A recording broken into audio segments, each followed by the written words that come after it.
30 বছর ধরে কলকাতার রাস্তায় নিজের পরিবার খুঁজে বেড়াচ্ছেন এক আইটি ইঞ্জিনিয়ার, কারণ তিনি জানেন না তিনি কে।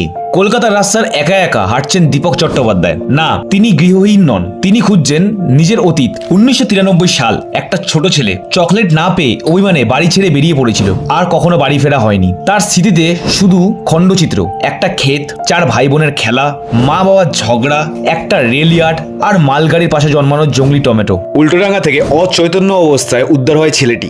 নাম নেই, পরিচয় নেই, হোমে তার নাম দেওয়া হয় দীপক। পরে দত্তক নেন এক দম্পতি, তাদের কাছেই মানুষ দীপক। রামকৃষ্ণ মিশন থেকে যাদবপুর বিশ্ববিদ্যালয়ে পড়াশোনা। আজ তিনি একজন আইটি প্রফেশনাল। কিন্তু প্রশ্নটা থেকেই যায়, আমি আসলে কে? বাবা মা মারা যাওয়ার পর আলমারি থেকে দত্তকের কাগজ পেয়ে দীপক শুরু করেন নিজের শিকড়ের খোঁজ। পুলিশ ফাইল খুলে বলে, হ্যাঁ, 1993 আপনাকে উদ্ধার করা হয়েছিল।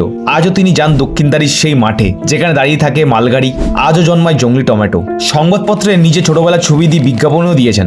সোশ্যাল মিডিয়ায় ছড়িয়ে পড়েছে সেই ছবি। দীপক শুধু একটাই প্রশ্ন করেন, আমার দিদি ভাইরা কেমন আছে? আমি হিন্দু না মুসলিম আমি জানি না। 30 বছর পরও এক মানুষের একটাই লক্ষ্য, নিজের পরিবারের সঙ্গে একবার দেখা করা। আপনার পরিচিত কেউ কি এই গল্পের সঙ্গে মেলে? ভিডিওটি শেয়ার করুন, হয়তো আপনিও তার পরিবারের কাছে পৌঁছে দিতে পারেন।